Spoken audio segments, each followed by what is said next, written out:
Well, let's speak to Melanie Giles now, who's an insolvency practitioner at PJG Recovery. Good morning to you. Good morning, Kaylee. It's a concern, this, isn't it? What the research seems to suggest is that people, it's not about being frivolous anymore with money. People are getting into debt on essential items.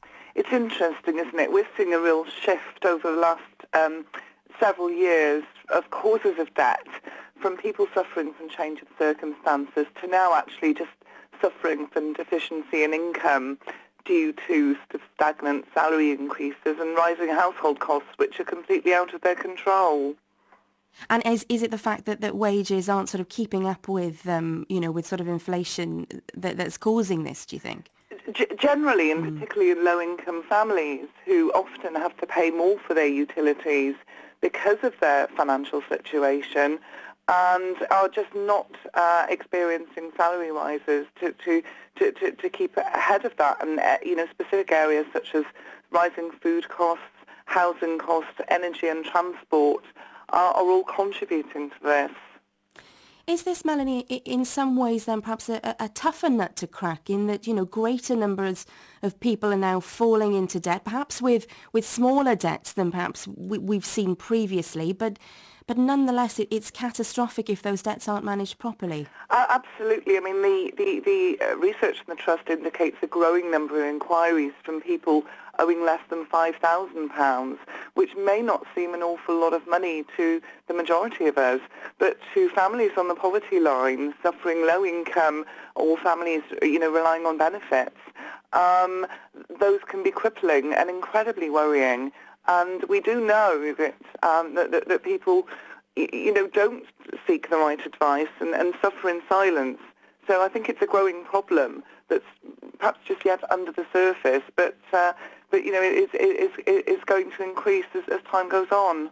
And I suppose where people seek help from is crucial. And that research as well, the additional research from the BBC suggesting that, people who do find themselves in debt don't feel that there is anyone that they can turn to in terms of family and friends for help. I mean, is that a sort of cultural thing, that we're almost too proud to ask for help? I think that is the case. A lot of people do bury their head in the sand, hoping the problem will go away, or convince themselves that there's light at the end of the tunnel and there's only a temporary issue. But what that can lead to is reliance on additional borrowings, and we've seen a huge increase in the short-term high-cost lending. You might know more commonly as payday lending, where people will rely on going and seeking extra forms of finance and making the situation worse, whereas a problem addressed at an earlier stage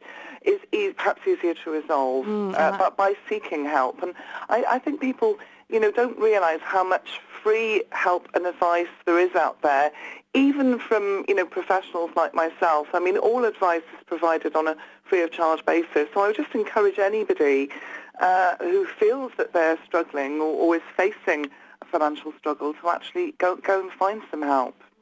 And that the BBC research as well, rather ironically, said that, even though people were fairly reluctant to turn to family and friends, 80% of people said, if someone did come to me with an issue, I'd happily help them out. So how do you kind of cut through that sort of, being reluctant to seek out help, be that from a family member or from someone like Citizens Advice?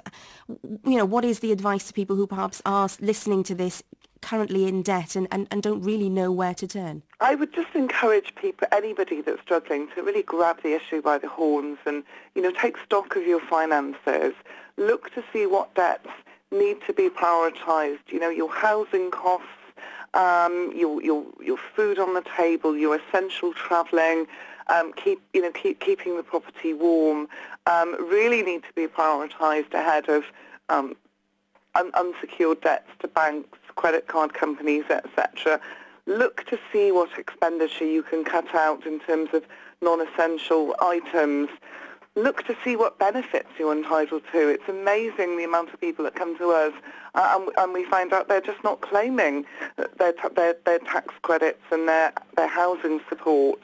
And if at the end of the day you still find that you've got a shortfall, then do go and take advice, talk to family. I think most family members would want to help if they could.